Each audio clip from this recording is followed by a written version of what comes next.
Aksi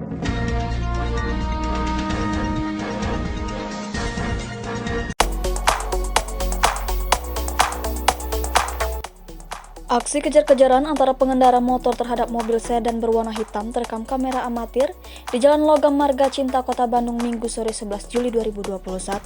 Dalam video tersebut, tampak sejumlah pengendara motor ramai mengejar mobil sedan tersebut diduga hendak kabur usai menabrak pengendara motor. Tampak pula seorang pria nekat berlari dan melompat ke atas mobil sedan demi menangkap sopir mobil yang terus menancap gas mobilnya meski sudah dikejar sejumlah warga.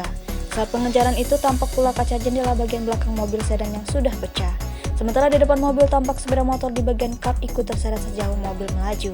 Berdasarkan keterangan pada video, diketahui tak ada korban jiwa dalam peristiwa tersebut. Kini sopir mobil sedan telah diamankan di Polsek Buah Batu untuk menjalani pemeriksaan yang lebih lanjut.